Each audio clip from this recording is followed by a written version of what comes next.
Hi everyone, welcome back to my channel. My name is Alex and today I'm going to be talking to you about reproductive immunology and how I went about doing it in a more inexpensive way. If you are also navigating fertility challenges and you've gone through IVF, you have experienced multiple pregnancy losses, or you have had multiple implantation failures, then this is a subject that might interest you. Also, if you are looking into reproductive immunology, you're curious about it, and you want to see if you can figure out how to do it in a more inexpensive way, then you are definitely going to want to watch this video. I recently completed a bunch of reproductive immunology tests, and it gave me a lot of insight into what's going on with my body and gave me a lot of peace of mind for going into potential fertility treatment interventions, etc. I'm going to walk you through exactly what I got tested and how I did it and what each of these tests mean. I will also show you a standard test that we have in the United States and show you which tests I was unable to complete through my insurance and my in-network lab. Just some quick background information. I was diagnosed with primary ovarian insufficiency 2.5 years ago, almost 3 years ago now. Gosh, I can't believe it's been that long. But my cycles never fully stopped. I have ovulated almost every cycle, even since diagnosis, but my hormones have been in and out, and my husband and I have been trying to get pregnant for a while. I've had kind of a lot of signs that I have HPAO axis dysfunction, which is the hypothalamic pituitary adrenal ovarian dysfunction. I have issues with stress, I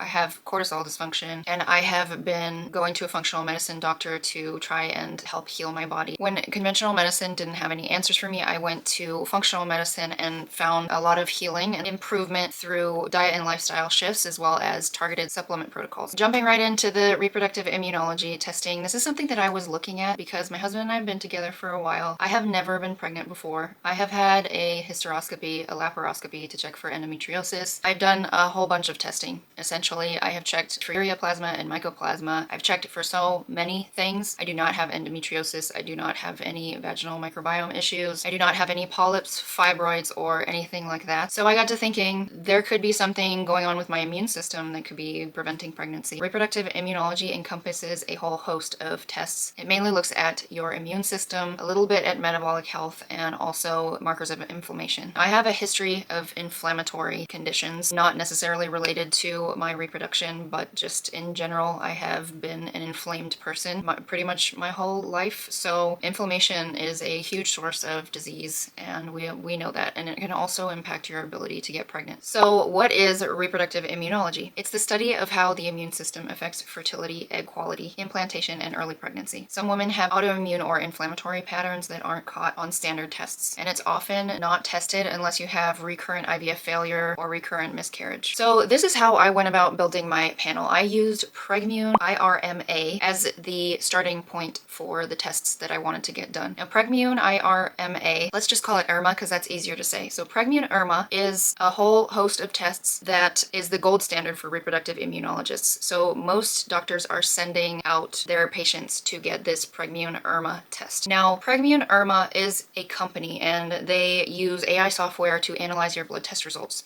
They are not taking your blood. They are not processing your blood. They are merely taking your results and reading them and giving you an analysis and recommendations, treatment recommendations based off of your analysis. So that service costs around $1,800. And then you also have to pay each individual lab that they send those results off to, so it can be a very expensive process. Now, I have an HMO through Blue Shield, and LabCorp is in my network. And if I go to even an outside doctor and they order blood test results for me, I can go to LabCorp and I can get those tests done for just whatever my copay is to get blood work done. So instead of paying a huge sum out of pocket, I could get those tests done and send them to my reproductive endocrinologist, and he can look at those. I looked at all of the tests that Pregmune IRMA offers, and I used ChatGPT to help me figure out which tests I could get done through LabCorp. I went to my functional medicine doctor and asked her to order those tests for me. My primary care physician probably would not have ordered these for me, so I do go to a functional medicine doctor. I see her once per month, like every 6 weeks about, and she's very open to testing for anything that I want to test for. Most functional medicine doctors are, because they believe in test don't guess, they believe in healing the root cause, and that's just the way they go about things. So my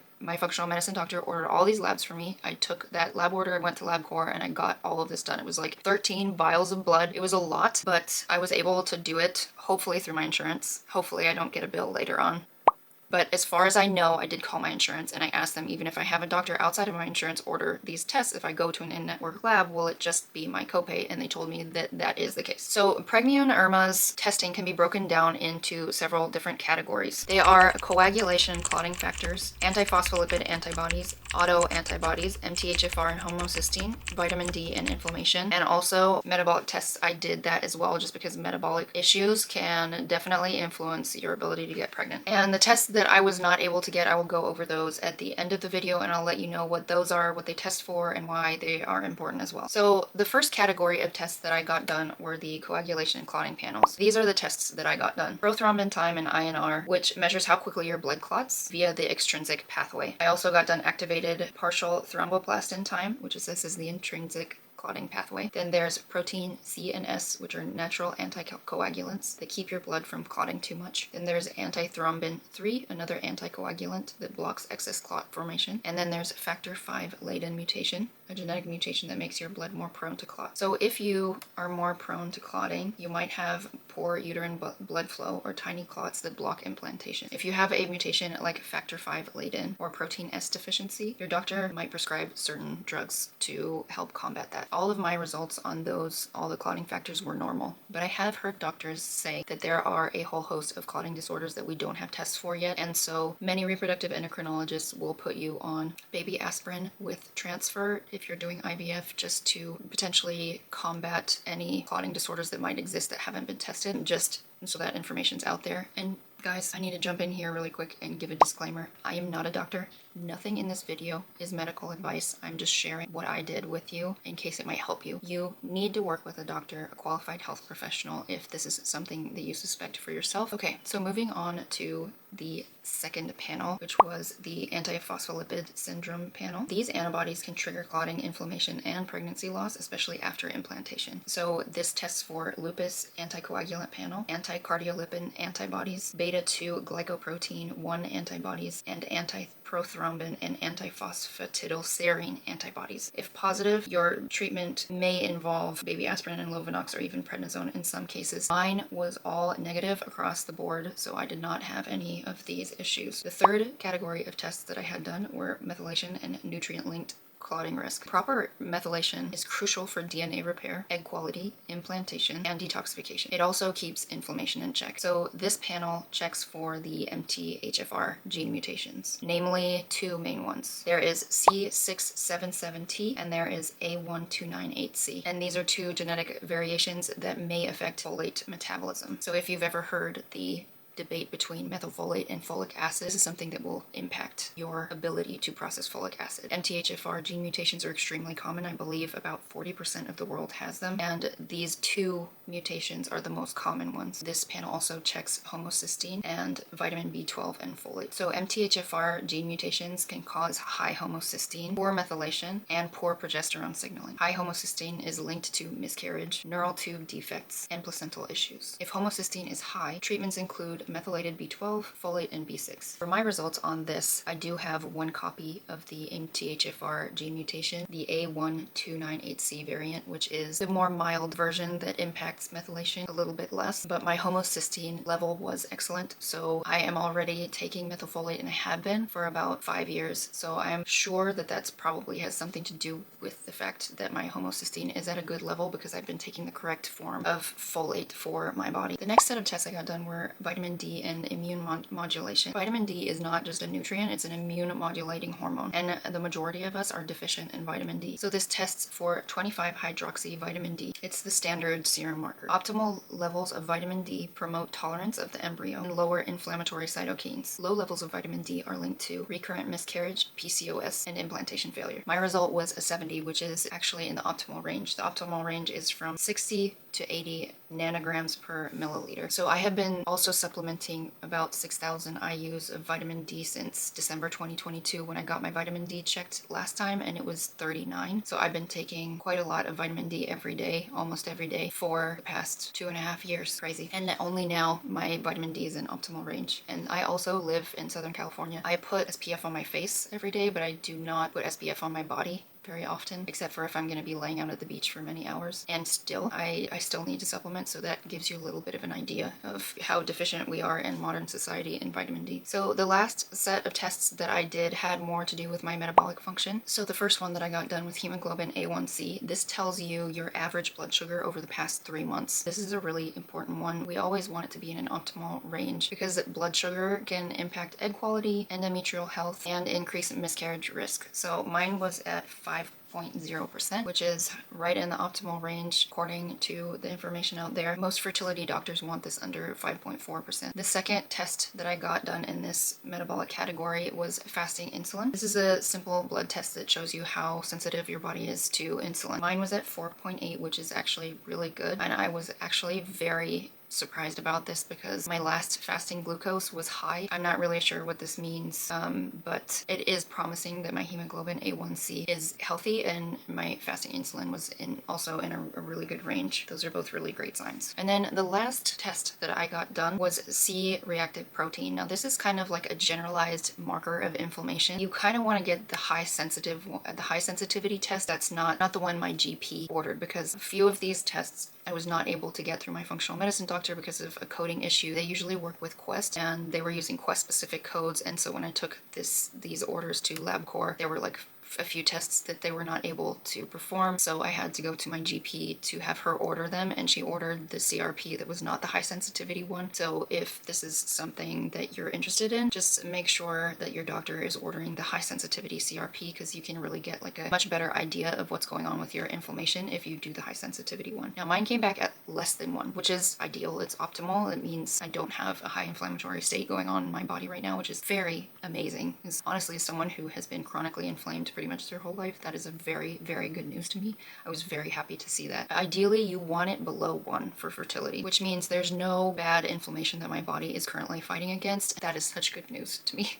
After I have worked so hard over the past 3 years trying to get my health on track, and to know that my inflammation has reduced so much, it's amazing. So now I'm going to go over the test that I was not able to complete through my LabCorp, through my insurance with LabCorp at a regular lab, because these tests are more specialized and need to be performed by more specialized labs. Those are NK cell function, which is costly, but if you do have extra high NK cells, those can sometimes attack the embryo. And so yeah, NK cell dysfunction is one of the things that the Pregmune IRMA test for that I was not able to get done. Then there's the Th1, Th2 cytokine balance. Elevated Th1, Th2 ratios have been linked to increased risk of implantation failure and pregnancy loss, while a more Th2 biased ratio may be associated with successful pregnancy. As I have understood it, the Th1, Th2, if that ratio is off, you need a very specific medication to be able to treat that. And so it is an important test to do, but I didn't do it because it is a little bit more inaccessible. I did find out a place to be able to do it, but I think it's over $250 just for that one test. So